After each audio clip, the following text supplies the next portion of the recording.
sampai terjadi di zaman Umar bin Abdul Aziz. Salah satu khalifah namanya Umar bin Abdul Aziz. Saking begitu luar biasa dikelola zakat mal dengan baik, sampai datang satu saat, sampai anak-anak muda yang mau nikah dibantu dari zakat mal, yang punya hutang dibayar dari zakat mal, kebutuhan rumah mereka masing-masing dibantu dari zakat mal. Sampai datang satu saat lumpuh harta di waktu zaman Amir Khalifah Umar bin Abdul Aziz, sampai tidak ada yang menerima zakat. Apa kata beliau? Sampai gudang-gudang khalifah dan pemerintah zaman itu penuh dengan beras dan makanan.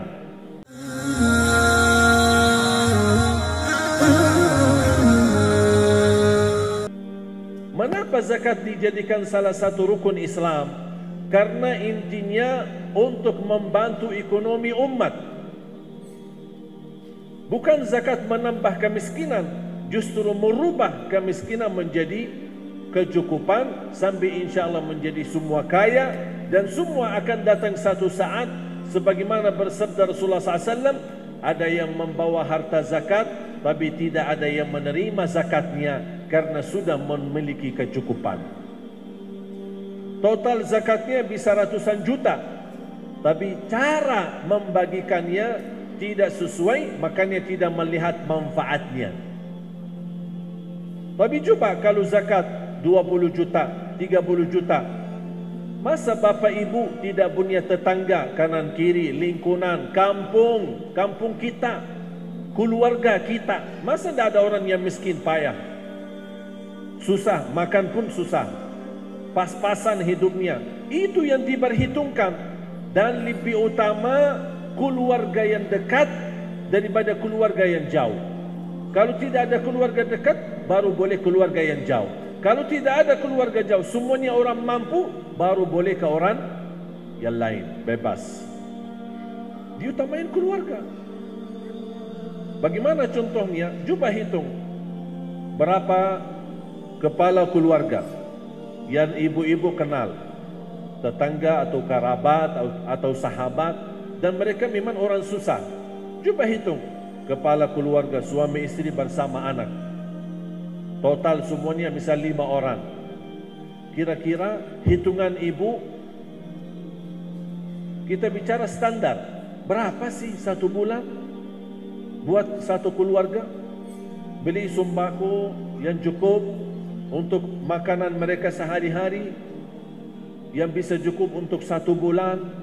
Kira-kira kalau rumahnya pakai listrik, kira-kira berapa biaya listrik berbulan? Kalau dia kontrak, kira-kira berapa kontrakannya? Itu dihitung. Totalnya berapa satu bulan? Ternyata alhamdulillah bisa kurang lebih satu bulan mungkin 3 juta. Itu sudah termasuk biaya sekolah, bayar listrik, kontrak rumahnya, kalau dia orang kontrak bukan punya rumah sendiri, makanan sehari-hari, bahkan termasuk melayani kesehatan. Kalau mereka ada yang sakit atau apa, sudah ditanggung sekalian. 3 juta kurang lebih. Ini nanti kan bisa dihitung sendiri masing-masing. Ada yang kalau di kampung mungkin lebih murah lagi biaya keperluan atau kebutuhan mereka.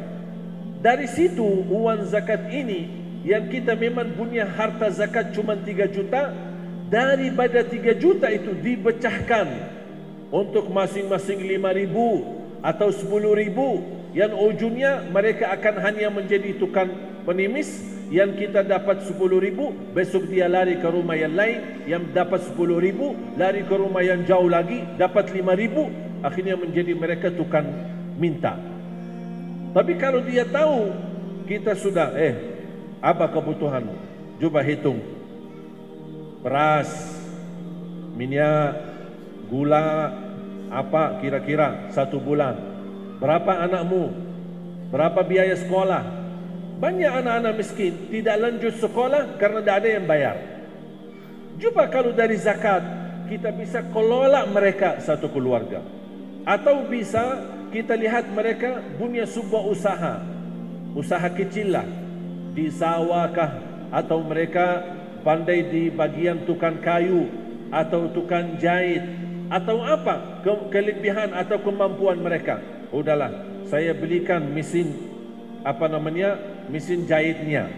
Saya belikan alat dapur, karena kalau ibu itu pandai masak dan dia bisa jualan. Kita lengkapi. Boleh dari itu, boleh kita bayar dari zakat mal. Supaya mereka bisa mandiri sendiri, tidak butuh zakat mal lagi, tidak butuh bantuan lagi. Bahkan insya-Allah dalam zakat yang kita bisa kelola dengan baik, insya-Allah tahun depan atau 2 tahun kemudian mereka insya-Allah mampu keluarkan zakat, bukan terima zakat lagi. Dari situlah berkembang zakat mal yang membantu umat. Semakin bertambah kekayaannya, semakin berkurang kemiskinannya, sampai akan datang satu saat orang bawa harta zakat tidak ada yang menerima karena sudah semua punya kecukupan. Itulah inti daripada zakat. Sampai terjadi di zaman Umar bin Abdul Aziz, salah satu khalifah namanya Umar bin Abdul Aziz. Saking begitu luar biasa dikelola zakat mal dengan baik, sampai datang satu saat, sampai anak-anak muda yang mau nikah dibantu dari zakat mal, yang punya hutang dibayar dari zakat mal, kebutuhan rumah mereka masing-masing dibantu dari zakat mal. Sampai datang satu saat lumpuh harta di waktu zaman Amir Khalifah Umar bin Abdul Aziz, sampai tidak ada yang menerima zakat. Apa kata beliau? Sampai gudang-gudang khalifah dan pemerintah zaman itu penuh dengan beras dan makanan. Tak ada yang terima. Beras banyak, makanannya banyak, tapi semua sudah punya kecukupan.